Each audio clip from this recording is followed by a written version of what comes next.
இல்லைங்க, இதில் கீலிங்கெல்லாம் பிரச்சனையே இல்லைங்க. திராவிட முன்னேற்ற கழகத்தினுடைய நீரோட்டத்திலே வந்தவர் நீதியரசராக உட்கார்ந்துருக்கார். அப்போ அவர் கேள்வி என்ன வேணால் கேட்கலாம். புரியுதுங்களா? கேள்வி கேட்பது என்பது ஓப்பன் கோர்ட்டில் வெளிப்படையாக பேசுவது, சில கருத்துக்கள் சொல்வதெல்லாம் சொல்லலாம். அதெல்லாம் ஆர்டர் ஆகாது, உத்தரவாகாது. புரியுதுங்களா? அதனால் அதை கேட்டுக்கணும். நம்ம அவர் இன்னாராக இருக்க கண்டு இப்படி வருதுன்னு சொல்லி போட்டு வெளியே மற்றவங்க போடுறாங்க.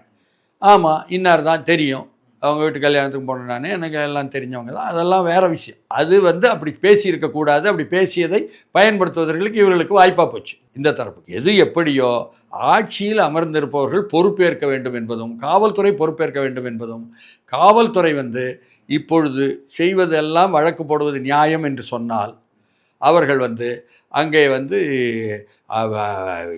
சென்னையில் நடந்த மாபெரும் அவலமான, மிகவும் கேவலமான, பாதுகாப்பற்ற முறையில் காவல்துறை நடந்து கொண்டதனால் நடந்த அந்த 5 பலி என்பதற்கு காரணமாக அங்கே நடத்தியவர்கள் இந்திய விமானப்படை அதிகாரிகள். அவர்கள் மேலே வழக்கை போட்டுட்டு பேசினா அது நமக்கு புரியும்.